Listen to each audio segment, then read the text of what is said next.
పార్టీలో ఒకళ్ళు ఎవరైనా రాజీనామా చేస్తున్నారంటే ఎలక్షన్స్ బిఫోర్ రాజీనామాలు జరిగాయి. ఇప్పుడు ఎవరు రాజీనామాలు చేయరు. ఆ చేసే ప్రయత్నం చేస్తున్నారని తెలియగానే ఒక టీంని పంపిస్తారు. ముందు ఒకళ్ళు వాళ్ళతో బాగా సన్నిహితంగా ఉండేవాళ్ళు, ఆ తర్వాత మరి కొంతమంది వెళ్ళి లేదు లేదు నీకు మంచి జరుగుతుంది, నీకు ఎట్లా జరుగుతుంది అట్లా జరుగుతుంది అని చెప్పుకొస్తుంటారు. కన్విన్స్ చేసే ప్రయత్నం చేస్తుంటారు. ఈవెన్ టిక్కెట్ల కేటాయింపుల సందర్భంలో టిక్కెట్ తీసేసేటప్పుడు, టిక్కెట్ కొత్త వాళ్ళకి ఇచ్చేటప్పుడు ఇట్లాంటిది. అట్లాగే ఈవెన్ ఎమ్మెల్సీలకు సంబంధించి మొన్న అభ్యర్థులు ఖరారు చేసేటప్పుడు కూడా ఎవరికైతే ఇవ్వట్లేదో వాళ్ళకి ఫోన్ చేసి ఇప్పుడు ఇవ్వలేకపోతున్నారు, చంద్రబాబు గారు చెప్పన్నారు, మీకు ఫ్యూచర్లో చూసుకుంటామన్నారు లాంటిది చెప్పుకొచ్చారు. బట్ వైఎస్ఆర్ కాంగ్రెస్ పార్టీలో ఎమ్మెల్సీలు ఇచ్చి దక్కనటువంటి వాళ్ళకి కానీ మంత్రి పదవులు ఇస్తానని హామీ ఇచ్చి, ఒక ఆళ్ళ రామకృష్ణారెడ్డి, ఒక రాజశేఖర్, మర్రి రాజశేఖర్ ఇట్లాంటి వాళ్ళకి ఇస్తానని హామీలు ఇచ్చి ఫైనల్గా వదిలేసినటువంటి పరిస్థితులకు సంబంధించి ఈవెన్ కోటంరెడ్డి కూడా అదే కదా కోపం.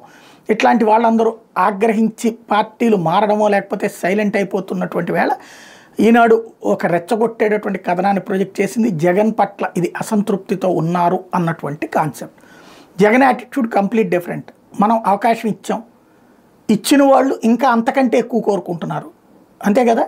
మంత్రులుగా చేసిన వాళ్ళు తమను కొనసాగించలేదని అలిగారు, మంత్రివర్గంలో ఛాన్స్ ఇవ్వలేదని చెప్పి మరికొంతమంది అలిగారు. అలిగేవాడిని కన్విన్స్ చేస్తూ కూర్చుంటే ఏం ప్రయోజనం ఉంటుంది అన్నటువంటిది జగన్ ధోరణి. మనల్ని నమ్మితే ఉంటారు, మనం ఖచ్చితంగా మంచే చేస్తాం, న్యాయమే చేస్తాం అన్నటువంటిది ఆయన ధోరణి. ఆ ధోరణి మారాలి అన్నటువంటిది ఇప్పుడు కార్యకర్తలు, నాయకులు కూడా కోరుకుంటారా?